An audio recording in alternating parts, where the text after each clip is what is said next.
Hey guys, today I'm trying out some watercolor paper samples that I got from Canson. If you've watched any of my other watercolor videos, you know that I tend to use the Canson watercolor paper quite a bit.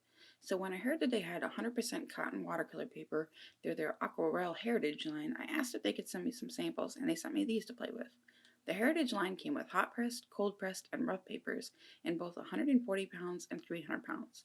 You're supposed to paint on the back side of the paper, the one that doesn't have the label, so they're actually really nice size samples. All these papers just have an awesome weight and texture. I didn't even know that Canson and Saunders Waterford paper were made by the same company, so that's pretty cool. These are all 5 by 5 inch sheets in 4 different weights: 90 pounds, 140 pounds, 200 pounds, and this super thick 300 pounds. All weights have a hot press, cold pressed, and a rough sample. I have never even seen a 300-pound paper, and I am telling you, this stuff is super thick. It's like little watercolor boards. It's crazy. They're as thick as a little cardboard backer that they came with. Both of these brands are 100% cotton, and even though I'm going to be trying out all of them eventually, today I'm just going to go with my usual 140-pound cold pressed watercolor paper and see how well it works for me. But before I get started, it would be super awesome if you guys could hit that like and subscribe button. All the materials used will be listed below in the description. I knew right away that the first of the paintings that I wanted to do was going to be a simple one because I wanted to see how well the paper stayed wet, how the paint laid down on the paper, and how hard it was to get the paper to flatten out at the end. I've been looking at a bazillion references on Pinterest, and I found a sky with a whole ton of colors, and I just knew that I had to paint a cotton candy colored sky. And it's been forever since I did a silhouette painting, and those are always fun to do. One of the main problems that I have with the cheap Canson XL paper is that the water doesn't really seem to soak into the paper. It mostly just sits on the top, and ultimately your paint sits on top, and it doesn't spread as well. Which is fine for like certain paintings, like when you're doing fur. But when you really want your paper to stay wet a bit longer so that you can add paint without a bunch of hard edges and really have a nice blending transition, it's really not that great, and you end up a lot more frustrated than anything. But this paper, the Heritage line, it does everything that you expect a cotton paper to do. It stayed wet for as long as I needed it to, and in fact it took a lot longer to dry, especially when I dried with the hairdryer. And the colors faded so nicely, and they blended really well together. I wanted the background light enough that it wasn't clashing with the silhouette later, but I also wanted it to be vibrant enough that you could see all of the colors pop.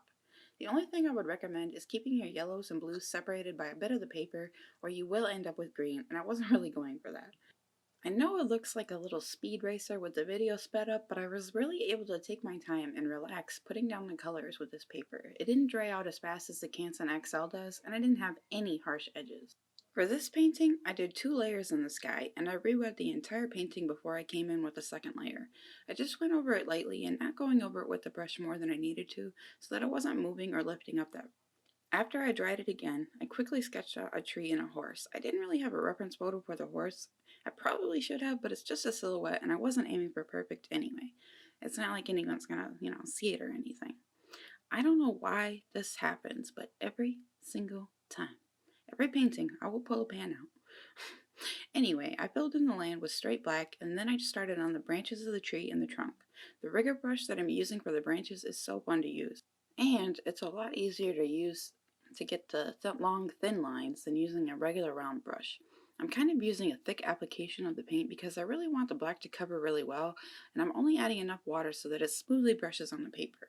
After I added some grass on the ground, I came back over with another layer of that black, and I'm letting the branches dry while I do the other stuff so that when I come back over to do the leaves, I'm not moving the branch paint all over the place or smudging it. I filled in the horse and it was going great until right about there. I have no idea why I drew his legs like that. He's like a dog-legged horse now. I guess I should have used a reference photo after all, but it's fine. It still looks like a horse. Adding the leaves was my favorite part of this whole thing.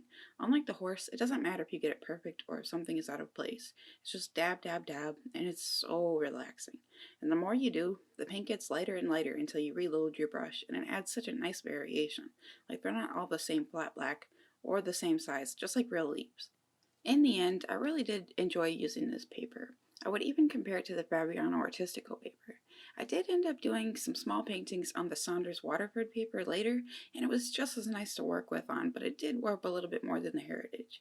The price is its only downfall. This paper is more per sheet than even Arches, but I can say that it is an awesome paper and I loved using it. Anyway, I had a lot of fun painting this. I hope you guys enjoyed it. Please don't forget to hit the like and subscribe buttons, and I will see you next time.